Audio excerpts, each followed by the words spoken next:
Good morning. My name is Diane K. Gelder, and I serve as a trustee on your DuPage UU Church Board of Trustees. We want to welcome everyone this morning to our open and inclusive virtual community. As Unitarian Universalists, we hold that there are many spiritual paths to truth and meaning, and pledge to support one another as we explore these paths. We are so glad you were able to find us and join us for our live stream service today. Please check the church website at www.dupageuchurch.org for updates. If you search under DuPage UU Church on Facebook, you will find a number of ways to be in community with us as well. We have two announcements for today. The first is Science Sunday. We would love for you to join us today at noon for Science Sunday, which occurs on the third Sunday of the month. Join us with our YouTube link that appears on our church website home page, the same link used to join this service. Next Sunday, we will again have our Zoom coffee hour. Also, just for today, we will be having an all-ages, socially distanced birthday picnic here today from noon to 2 p.m. We have all missed the opportunity to celebrate birthdays with our friends over the past year, so let's have one grand party together at church. Bring your own blanket and/or chairs and your self-contained picnic. Cupcakes will be provided for birthday dessert. We have a large tent set up in the churchyard for shade. Watch this service online and then come join us at church.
Reverently, I offer this symbol of our hope and high intent. Reverently, I bequeath this flame to you. This is the light that is lit for everyone who comes into the world. Bear this light to others, one by one. Let the flame go from life to life till all is lit with its warmth. Tell that the light means wisdom. Tell that the light means kindness. Tell that the light means understanding. Tell that the light means tolerance. Tell that the light means sacrifice. Tell that the light is a vision of a fairer world. Tell that this is the light that is lit for everyone who comes into the world. And please join us for singing hymn number 1019, Everything Possible. Oh, sorry, never mind. I'm going to speak first, and then we'll sing the hymn, so just hang on. Good morning, and thank you for joining us. And Vera, thank you so much for that lovely piece, Rustique by Poulenc. And yes, I did have to look up how to pronounce that this morning. Today, we will be bringing you the Rainbow Update. We have 2 members of the staff of Youth Outlook who will join us and update us on the latest trends and concerns of the gay community. And I should have said LGBTQ plus community. And then 2 of our queer church members will share their thoughts with us also. I would like to start with this thought from Ralph Waldo Emerson. To be yourself in a world that is consistently trying to make you something else is the greatest accomplishment of all. Now, please join us in singing hymn number 1019, Everything Possible.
Now, I invite you to join us in our spoken and sung affirmations. Love is the spirit of this church, and service its law. This is our great covenant, to dwell together in peace, to seek the truth in love, and to help one another.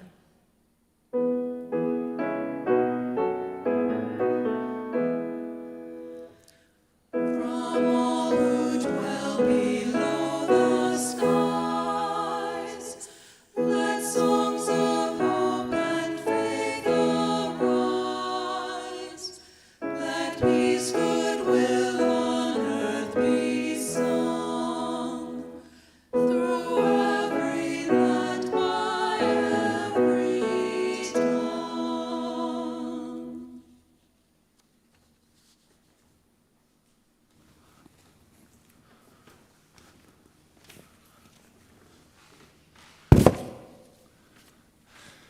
It is time to gather. Today I have a story titled Red, a Crayon Story by Michael Hall. He was red, but he wasn't very good at it. Oh dear, said Olive. His teacher thought he needed more practice. So Scarlett said, I'll draw a red strawberry, and then you draw a red strawberry. You can do this, really. But he couldn't, really. Like this, Red asked. Oh my, let's try again, said Scarlett. His mother thought he needed to mix with other colors. So Red's mother, Olive, said, why don't you two go out and draw a nice, big, round orange? A really big one, said Yellow. A really orange one, replied Red. But they made a big greenish one. Yuck, said Yellow. Oops, said Red. His grandparents thought he wasn't warm enough. Grandma Silver said, your class is making self-portraits for Parents' Night. Wear this warm red scarf. Nice, it's so you, said Grandpa Gray. But it so wasn't. Oh dear me, said Grandma Silver. Everyone seemed to have something to say. Amber said, sometimes I wonder if he's really red at all. Don't be silly. It says red on his label, retorted Hazelnut. He came that way from the factory, said Cocoa Bean. Frankly, I don't think he's very bright, said Fuchsia. Grape said, well, I think he's lazy. Right, he's got to press harder, said Army Green. Really apply himself, said Still Gray. Sunshine said, give him time, he'll catch on. Of course he will, said Sea Green. But he didn't catch on. We had a green frog, black sheep, brown cow, and red, ant. All the art supplies wanted to help. The masking tape thought he was broken inside. This will help hold you together. The scissors thought his label was too tight. One snip should do it. Pencil thought he wasn't sharp enough. Stay still now. But even with all of their help and all of his hard work, he just couldn't get the hang of it. Well, one day he met a new friend, and Barry asked, will you make a blue ocean for my boat? I can't. I'm red. Will you try? So he did. Thank you, it's perfect, said Barry. You're welcome, it was easy, said Red. And he didn't stop there. Bluebells, blue jeans, blue bird, blueberries, blue whale. I'm blue, said Red. He was blue, and everyone was talking. My son is brilliant, said Olive. Who could have known he was blue? Asked Amber. Hazelnut replied, I always said he was blue. It was obvious, said Cocoa Bean. His blue ocean really lifted me, said Berry. All of his work makes me happy, said Sea Green. Brown said, his blue strawberries are my favorites. He's so intense, said Apple Green. I'm going to make a green lizard with him, a really big one, exclaimed Yellow. I hear he's working on a huge new project, mentioned Gray. He's really reaching for the sky, said Scarlet. And he really was.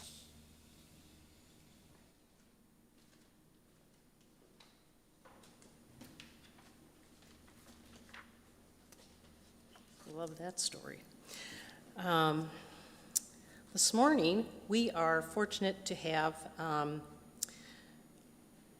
Jennifer Curtin from Youth Outlook here to bring us up to date on all that is happening in the LGBTQ plus community as far as concerns and information. Jennifer is a clinical therapist who owns Evolution Counseling, a private practice focused on inclusive therapy for LGBTQIA folks of all races and ethnicities, and she is a board member for Youth Outlook. Welcome, Jennifer.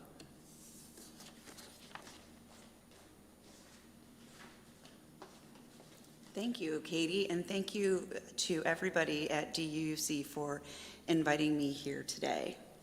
So let's just jump right in. Okay, what we first say when we meet new groups and we are talking about what's new in our community is that how we introduce ourselves matters. This is new now. This is different for many of us. And the reality is when we're dealing with our community, particularly the youth in our community, we don't introduce ourselves with a bio. We simply say, I'm Jennifer Curtin, I'm a therapist, and I'm a board member at Youth Outlook. I use she, her pronouns, please. So we really want to make sure that everybody understands that just by introducing ourselves and sharing our pronouns is very inclusive and it helps. We are a non-for-profit agency. We provide supportive educational and recreational services to LGBTQIA+++ youth, and we've been doing it since 1998. We are now in DuPage, Kane, DeKalb, suburban Cook, and Whiteside counties. It's amazing how much things have grown. We are the first and only non-for-profit that is dedicated solely to LGBTQIA youth in the western suburbs. So what do? We do direct service to LGBT youth through our drop-in centers and opportunities for youth leadership. We do indirect service to the youth that we serve through community education and professional development. So what we always like to provide for anyone that comes into our space is the first rule of safe space. And what that means is what is said here stays here, but what is learned here, I hope it leaves here. And if you can come back to me and share any piece of this with me at any time, I feel I've done my job. So what does safe space mean to you? To us, it's a space where we can take risks. We can be open to making mistakes. We can share our thoughts. We can challenge ourselves and each other, and we can learn from those challenges. So don't be afraid of anything I'm about to share with you today, and understand one thing. It's okay to make mistakes. It's okay in safe space. So what we're noticing new right now that might have been different from what we had been doing just 5 years ago, maybe even just 2 years ago, is that there are now younger and younger and younger young people that are coming to us that are identifying with a different gender identity or identifying their sexual orientation. And that has required us to shift the way that we educate parents and community for support. Many people come in and they say, how could somebody so young? How could a kindergarten know their gender identity? And I always ask the simple question, well, how old were you when you realized your gender identity? And everybody takes a pause, because at that moment, we all realize it's something we always know. We are very focused on gender exploration now and affirming people who are wading through the whole host of different identities that they can be presented with in their life. And we are right now increasing school trainings at both the middle school and high school level. We are grateful to be part of the state of Illinois, where we are now going to be having inclusive LGBTQIA history as part of all history curriculums in the high schools. So it's given us an opportunity to do some support for our educators and for the people that work in our school systems. So let's talk about something everybody has, but nobody always talks about. What's sexual identity? That's part of our biology. We have a very interesting way of saying that gender identity, the gender that you experience in your thinking and your feeling and your relationship to the world, is in your brain. But your sexual identity is usually what we understand that's below the belt. Sexual orientation is relational. It's about other people, who we are attracted to, who we want to be with. But gender expression and presentation is really about how you show yourself to the world. And that's what we're seeing a lot more information about, and a lot more folks coming forward and presenting. So, back in the day, we were really all about the terms lesbian, gay, bisexual, and now we're not hearing those terms nearly as much as you would think. But what we are hearing a lot of, and what we do support even more, are trans youth. In fact, our Transcend drop-in centers were the most popular drop-in centers that were attended during, well, actually before and during the pandemic. Queer. Some of us remember queer as a term that was somewhat derogatory, and others of different generations wear that term with pride. I'm happy to be one of those individuals. There are our questioning folks. We don't hear about questioning anymore, but we do hear differences in how people are expressing their sexualities, such as asexuality. That is coming up quite a bit in our youth. Allies, we need them more than ever, and they're with us more than ever. And we've had a few folks over the years that have identified as intersex, and once in 23 years from an actual staff member, somebody who identified as two-spirit, which is an indigenous way of expressing transgenderism that is very common in the Native American community. So here are some others that might be new to you, but we hear quite frequently. Pansexual, who is the person that has the potential to experience both sexual, romantic, physical, and/or spiritual attraction for members of all gender identities and expressions. And this is what we're hearing most frequently from our youth that attend our drop-in centers. Asexual, that I mentioned earlier, is a person who has generally a low level of sexual attraction to others.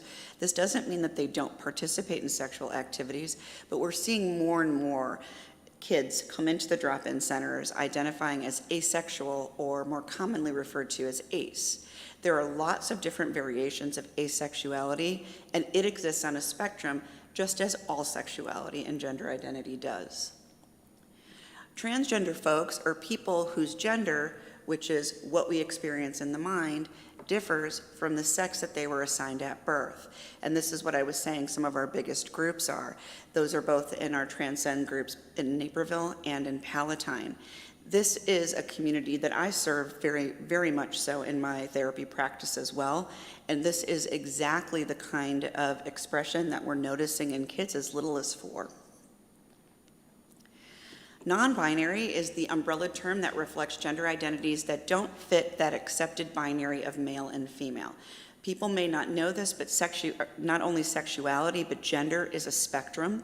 There are more than just 2 genders. It has been that way from the beginning of time, and it is reflected in many places in science and in nature. What we want to be aware of is that these are individuals that feel that they are both genders, neither, or some mix in between. So some of the other terms you may hear to experience this or express this is genderqueer, gender fluid, agender, which are folks that don't feel that they have a specific gender, bigender, which is folks that feel that they move among genders based on a situation or in a way that they are feeling. And non-binary folks may use the they, them, theirs pronouns, or others such as Z, a, here, they, you. And what I would say is what's important about folks that use the pronouns of them, they. We don't ask them if there's more than one of them. If you really think about and listen just to the regular way that we use the English language in a more casual way, we refer to individuals by they and them all the time. So when we want to normalize folks that may not associate with our traditional binary pronouns, we ask them. So these are some of the pronouns that you might see or folks might use. But some folks don't really want to use pronouns at all and prefer just to use their name. But the best thing we can say is ask, don't assume. For folks that are transgender, many are going through what they call transition. And this is the process through which trans people begin to live as the gender in which they identify, rather than the one that's been associated with their sex assigned at birth. So there's many ways folks do this. It's not all medical. Social transitioning includes things such as changing names, pronouns, hairstyle, clothing, and other ways of expressing oneself. But there are folks out there that also choose medical transition, and some of those components, like hormone replacement therapy and gender-affirming surgeries, is what it takes for them to live fully, comfortably, and freely in the gender that they know themselves to be. Many, many folks do a legal transition where they go through the particular channels in the state and at the federal level to change their names, gender markers on various documents, and there's just no one way to transition. But the general rule of thumb here, again, is that everybody's an individual, and so what's best is for us to hear stories and let that person tell their story and affirm that for them. So what are we noticing? What are some different things that we're seeing in the elementary and middle school youth? And I mentioned this a few minutes before, but there's a decreased coming out age. And we have tried and are continuing to develop programming to serve children as young as 6. We have worked with many in the elementary school settings, and we're hearing from teachers, librarians, and administrators that kids as young as 5 and 6 come to them and look for literature and learning materials that are reflective of who they see themselves as. There's very limited research available on how it will impact, okay, whether or not we affirm somebody earlier or how cognitive development is part of this. But what we know is the risks of not affirming a child far outweigh any other issues that may or may not occur. What happens to folks when they develop and they go through this with fewer resources and fewer ways to feel supported and affirmed is that their lives become more difficult. Instances of mental health issues become greater, and they can even be in situations where they become suicidal. There's no good way to force somebody to be who they aren't, and I think that the great story that we just heard about Red pretty much explained it all for us. So what we're really trying to do is up the parental support. We really want to make sure that we're helping support our communities and our families to help them understand how best to support their transitioning children. And we really need to make sure that we're continuing to educate and support faculty, staff, and anybody that's interacting and intersecting with our youth in the middle school and elementary school areas. So Katie asked me, when she asked me to speak, to say, well, what else can we do? What else can we do to support our youth? And I think the single most important thing that we're seeing is the impact of a GSA, or a Gay Straight Alliance. This is a club that exists in middle schools and high schools where folks can feel comfortable with their identities. They are not going to hear terms like gay in a negative way. They are going to be able to find school personnel with whom they can align. They understand who to go to if they're being harassed. And they really have impacted our schools in terms of bringing down the levels of victimization that's related to any kind of sexual orientation or gender identity issues. And it really helps them to feel closer to their school community. So much like this church that embraces all identities, it gives them a place at school to do the same. So in addition to GSAs, we'd like to remember and remind you that Youth Outlook is here for all of you. And you can give me a call, you can reach out to me. I also have with me Lauren.lett, who is a development associate with Youth Outlook. Come on over so we can see you in the camera. Yes. And in addition, there are several great organizations around the community, like 360 Youth Services, that help support not only mental health and well-being, but also housing and other things to help support our community. And of course, a variety of PFLAG, or Parents and Friends of Lesbian Gay Societies, all around in the counties that surround us and also in the counties that we serve, that can help us also support family and friends and help everybody to be a little bit more inclusive. So thank you. I know this is a lot, and I think what's amazing is that this is all going to be shared and is going to be recorded so that you can go back, because I know as I learn, as I develop in my path in life, so there are times where it feels like vegetable soup, right? A little bit of everything in it, between the terms and the letters. And we all just need to take some time to take a breath and learn. And just remember, accepting people for who they are, as they are, in the way that they express themselves is everything. And with support, we can take a community of youth that are at the highest risk for suicidality and victimization, and we can bring that down exponentially. Lauren, would you like to say anything else about the programs that we have? I would just say, if you want to also get involved with Youth Outlooks, please use my email to reach out and see what you can do, because we really want to be involved with the community, and we love to hear from you guys. So thank you. That's about it. Thank you guys very much.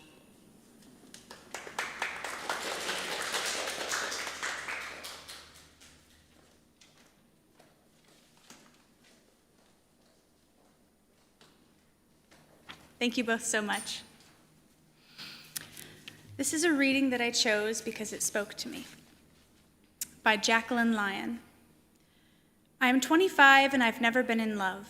That's one of those facts that makes me sit and stew and sigh like a dog on one of his off days. I'm 25 and I've never been in love, but I once drove 20 minutes to a bakery to get my friend a cake for her 16th birthday with the face of her favorite band on it, and she told me that was her favorite thing she's ever gotten, and we watched fireworks all night. I'm 25 and I've never been in love, but I have held someone after a breakup as they cried and cried and cried, and gave them my favorite jam and tea, and told them that if love is an anchor, that means that it's also a boat. You will find your way to harbor again. I'm 25 and I've never been in love, but I have raised terrified kittens in my bedroom. You let them sniff you first. You always let them sniff you. You put out food, you don't give chase, you wait. And one day they come to you and sit on your lap and purr like a motor terraforming Mars itself. I am 25 and I have never been in love, but I have picked myself up after all my worst days and given myself soup when I'm so sick I can't stand, and given myself cakes on the days I feel like dead ashes and tape that's lost its stickiness. I have licked my own wounds and healed my own bruises. I have called myself beautiful even when I don't feel it. I am 25 and I've never been in love, but maybe I have. Hello, my name is Becky Trombley-Freitag. My pronouns are she, her, and I'm here to talk to you about dragons. Okay, not really. I'm here to talk to you about my sexual identity. Those come later, the dragons. Now, to start off with, I want you to notice what comes up in your mind when I say the words, "and they lived happily ever after." Who are they? And what does their happily ever after entail? Now, I don't want to put words into your mouth, but I'm willing to bet that just now, a lot of you imagine two people settling down into a happy, loving marriage that may or may not include a couple of kids. And nothing is wrong with that. But today, I want to talk to you about the authority that story takes on in our society due to a metanormativity and how it has influenced me as an asexual and aromantic person. Okay, definition time. Firstly, being asexual and aromantic, also known as aro-ace, just means that you don't experience sexual or romantic attraction toward anyone. It's not an ideological stance or a choice or a medical condition, as we heard earlier. There are whole spectrums under these orientations, also as we've heard, but for the purposes of this talk and my own experience, these are the operative definitions I'll be using for my own experience. No attraction. Second definition, amatonormativity. It's a word coined by Elizabeth Brake, a professor of philosophy at Rice University, to describe, quote, the assumption that the traditional view of romantic relationships, a monogamous relationship where the parties are married, live together, and have children in a nuclear household, is the highest form of satisfaction one can achieve in life, and that all people strive for this type of relationship. That's the definition from LGBTA Wiki. Even without knowing this word, chances are you have felt its effects. The pervasive idea that in order to be happy, you must find the one. That's the goal, right? Some people might even describe it as the goal, the only way to actually live a fulfilling life. It's expected. Sometimes it's even demanded. Chatty strangers might ask you about how many kids you have. Well-meaning family members might pester you about partners at get-togethers. Friends might ask, are you dating yet? They know this guy who's perfect. They could give you his number. And a part of amatonormativity that also has to do with an expectation that feels very alien to me. The romantic relationship is supposed to take the highest position in the hierarchy of importance, more important than familial relationships or platonic. Your first and most important priority is to your partner and your life together. We've all seen it to some extent. A friend drifting away temporarily or permanently because they got a new partner. The idea that you're immature or even irresponsible if you're not living on your own and out searching for a partner already. The giving away of the bride at the wedding to her new family. That one is weird in more ways than one, but we're not getting into that right now. Our society doesn't really have a blueprint for a happy, successful future if it doesn't include a spouse and kids. Granted, it's becoming more accepted to choose to opt out of parenthood, and of course there are plenty of successful and happy single parents. But let me tell you, other narratives are not as loud as the prevailing meet your soulmate, marry, make a family. The narrative that's told in our movies and shows and books and songs, commercials, billboards, magazines. I'm talking about stories and narratives a lot because that's partially how society is built. We talk about the things that we value, we make a narrative, play it out again and again in the things that we watch and read. I might be a little more biased towards this as someone who writes and reads a lot, of course, but this is my talk, so I figure I'm allowed to do what I want. And so I wanted to tell a story of when I particularly felt alienated by my aro-aceness, to sort of condense my experience with amatonormativity into a bite-sized nugget. I promised you dragons earlier, right? Well, here they are. Okay, so there's this set of animated DreamWorks kids movies called How to Train Your Dragon. Stay with me, it's relevant, I promise. It's a world where dragons exist as a dangerous nuisance to the local Vikings who do their best to hunt and kill them, and they return the favor. The main character is a boy named Hiccup, the son of a chief. In the first movie, Hiccup isn't as big or strong as anyone else in his village and is seen as pretty much useless because of it, but determined to contribute, he manages to bring down a rare dragon by using brains instead of brawn, accidentally disabling its tail, fin, wing, rudder thing in the process so it can no longer fly on its own. Upon finding it, he learns that dragons are actually intelligent creatures and not mindless killing machines. And over the course of the movie, he forms a bond with this dragon, who he names Toothless, hiding it from the villagers who might try to kill it. He even creates a contraption that allows him to ride on Toothless's back and make manual adjustments so they can fly, but only together. Symbolism. All the while, he's struggling to make his father proud and win the affection of his crush in the village by being a traditional, bloodthirsty Viking. It's a beautiful story. It manages to balance his familial hardship with his father, his romantic ambitions with his crush Astrid, and his platonic friendship with Toothless, giving each equal weight and narrative payoff. The movie would not be as effective or successful if it were to drop any one of these storylines. Needless to say, I loved it. When the second movie came out, I enjoyed that too. It put just as much emphasis on each relationship, strengthening Hiccup's connections to Toothless, family, Astrid, though they haven't settled down yet. And then came the third movie. Okay, there's going to be spoilers, but I'm going to try to keep it to a minimum. When the trailer came out, my heart sank. There was going to be a lady dragon. Now, I'm not immediately averse to romance. When it's done well, I quite enjoy it. It's fun. But tell me, exactly how nuanced do you think a dragon romance in the second sequel of a franchise is going to be? for a children's movie. I didn't have high hopes, but I didn't want to judge it before I saw it, so I saw it. It was horrible, and not because it was a bad movie. It was exactly what I had been afraid of and worse. Toothless basically immediately forgets about Hiccup to run away after this female dragon. Even when he returns, he's pining after her. Villagers start to ask Hiccup and Astrid why they aren't married yet, insinuating that he has commitment issues and that he needs to grow up. Hiccup's distress at his dragon friend's abandonment is treated as something childish that he needs to overcome and he needs to come to terms with. And there's a whole subplot of dragons going where they belong. What was this? I was horrified. Worse, I was betrayed, and that was weird. Yeah, I'd enjoyed the first two movies, watched them several times, but it wasn't deeply meaningful or formative. It was a kid's movie about dragons. It came out the year that I graduated high school. It's not that deep. So why was I crying on the way home from the theater? I'd seen plenty of movies that held the assumption that romance was the highest priority. I was used to a random love interest being brought into the sequels and taking over the plot. This wasn't new. It's not that I loved How to Train Your Dragon that much. It's that I felt like I'd been kicked out of a story that I had enjoyed and told that my expectations are too childish. It's that I had seen myself, a glimpse of a future where love for my friendship might be cherished as much as love for a romantic partner. I had seen a narrative where a platonic bond had a valued and important place in someone's understanding of themselves. And the story that had spent 2 movies building that up had turned around and handed me the same message I've gotten my whole life from most other media. Your friends are going to eventually fall in love and leave you, you know. You're doing it all wrong. Needless to say, I'm going to be an adult and pretend that the 3rd movie doesn't exist and just enjoy the first 2. I'm able to do that. Thank you. But I still feel that hurt because that hurt was already there from that initial societal assumption, that story that suggests that I will never be truly happy.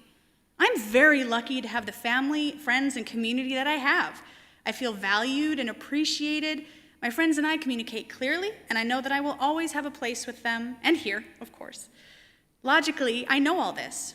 My anxieties come from a metanormative society that tells me that without a partner and kids, my life will be incomplete and sad. And that's just not true.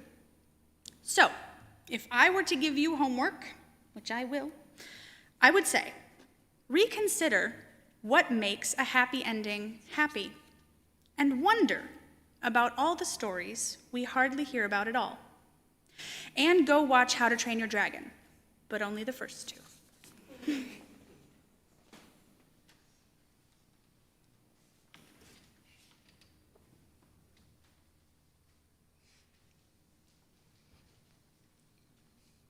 Please join us in singing hymn number 170, We Are a Gentle, Angry People, and just sing along with the words that are on the slides because we've changed, etc.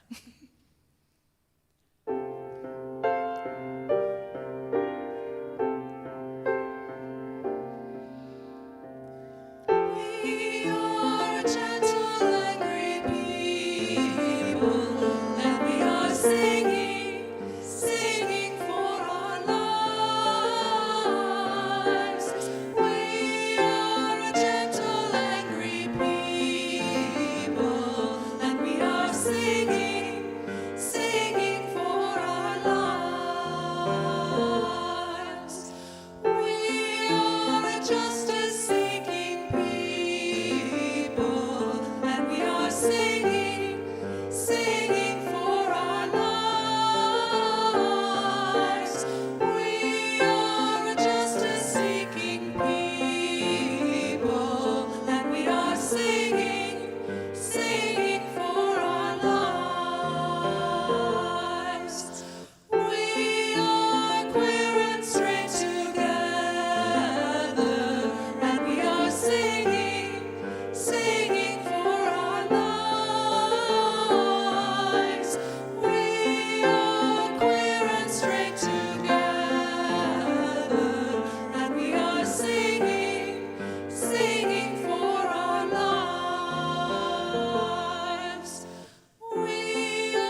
singing, singing for our lives.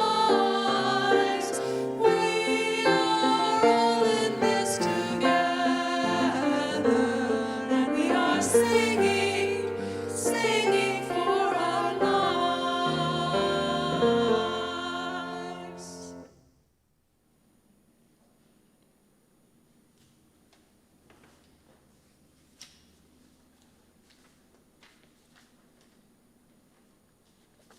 I think it's my turn.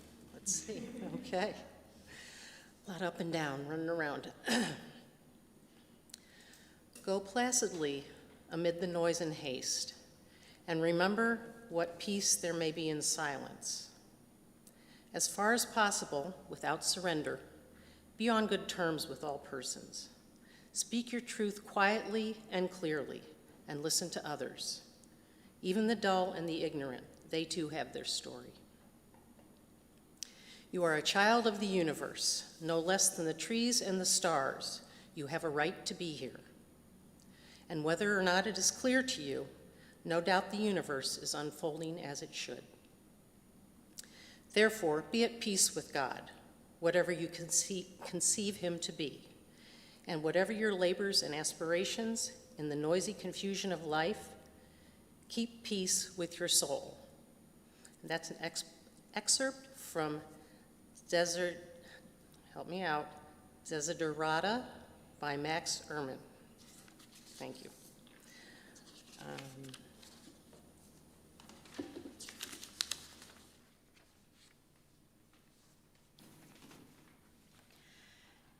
In the words of one of our hymns today, the only measure of your words and your deeds is the love you leave behind when you're done. However you come here today, represented or overwhelmed or curious or enlightened, you have contributed. In seeking understanding, you have taken part. The wholeness of your experience and the love you leave behind supports this congregation. In this spirit, the offering for the works of this church will now be given and gratefully received.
I can't move until the last note has died away. It's just too wonderful.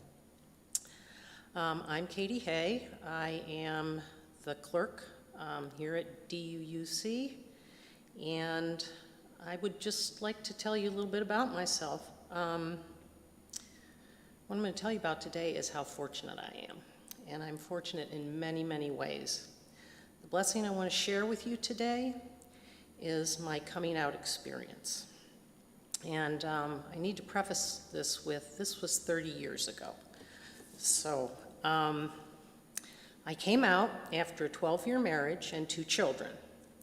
Once my marriage fell apart, I threw away every preconception I had about myself, about family, and how the world should be. If he could break those vows, there were no rules that I needed to follow. I was free to be myself first and live my life as I wished. It took several years, but that is what I did. And part of that was I finally figured out what was flitting around in the back of my head all those years. I wasn't who my parents wanted me to be. I wasn't what the Presbyterian Church and my Midwestern upbringing told me I should be. I was a lesbian. It all made sense now. How could I not have understood this years ago? Well, that's a story for another time. I'm not good at keeping secrets, so I didn't try. I told my parents. They accepted it. I didn't say they liked it, but they did accept it. I told my brothers. One told me that I was not gay, that I was just confused. I think he actually said, "You're just going through a phase." The other said that I wasn't allowed to tell his children. Well, they both eventually came around. They both understand that I really am gay, and all their kids know all about Aunt Katie. And I know that they all love me. I told my friends. I didn't lose a single friend. How awesome is that? Amazing. Of course, some told me that they had thought for years that I was gay. They just never told me. I told work. I would be the first out gay queer person at my company. It was a small company. Several people did stop speaking to me, but it wasn't anyone I cared for in the first place. Then I met this woman, and I have a t-shirt that says that. She moved in and helped me raise my children, and what a blessing. She brought to our family things that we had not experienced before. She was loving, creative, a musician, socially active. She brought so much diversity and energy to our little lives. They were never the same. My children and I are better people for her influence and insistence that we be bold, brave, and involved in social justice. My family accepted her and loved her. Kathy, my kids, and I were a family, but gay marriage was not legal. Nonetheless, I started working on the HR people at my company. When are you going to offer domestic partner benefits? Now remember, I am the only out person at my company. Every couple of weeks, I would stop by HR and I would ask the same question. I was pleasant but persistent. Then Kathy got sick. She was going to lose her job and her health insurance. Now I was desperate. My employer came through. Before the law required it, they wrote sexual orientation into the company anti-discrimination policy. They added domestic partner benefits. It was a really big deal. So my experience since I came out has been one of being loved, supported, respected, and cared for. I don't take it for granted, especially not 30 years ago. And I have wondered why my experience was so easy compared to that of so many non-heteronormative people. Perhaps it's because the people in my life got to know me as one of them rather than as an other. What if each of us was accepted as an us rather than a them? Thank you. Oh, please join us in singing hymn 1053, How Could Anyone? We'll sing it 3 times through.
anything less than beautiful. How could anyone ever tell you you were less than whole? How could anyone fail to notice that your loving is a miracle? How deeply you're connected to my soul. How could anyone ever tell you you were anything less than beautiful? How could anyone ever tell you you were less than whole? How could anyone fail to notice that your loving is a miracle?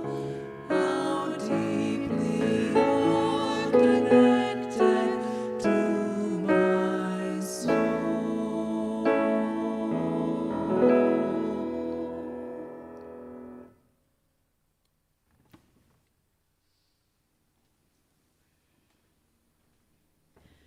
Two things before we go. One, all of the hymns for today's service were written for and about the queer community by various artists, which is why they were chosen. And two, thank you both so much for coming and teaching us and taking the time to show your what you do. Thank you so much. The Hindu god Indra is said to have created reality as a great net with jewels at each intersection of the threads. Every jewel is reflected in every other, and they are all connected by the infinite, intricate web. The jewels are sacred, and so is the net that connects them. Spirit of life, you are the between spaces of our lives. Where one hand reaches to touch another, you are there. Where eyes meet across the crowd and confusion and find understanding, you are there. Where the spark leaps from one mind to ignite another, that is you. Wherever we connect, you are the connection. Each of us is a jewel in Indra's net, shining like dew in a spider's web. Praise to you, the web that connects us to one another. When we are in the in-between, on our way from the intolerable to the unknown, when we defy the categories that small minds invent and dare to imagine something beyond, when we seek others who are on a journey, on a threshold, on the margins, in any of the shimmering intersections of our lives, when we when we listen to the possibilities whispered within and step into mystery with trust, with fear, with trembling, may we find peace, for we dwell in your sacred place.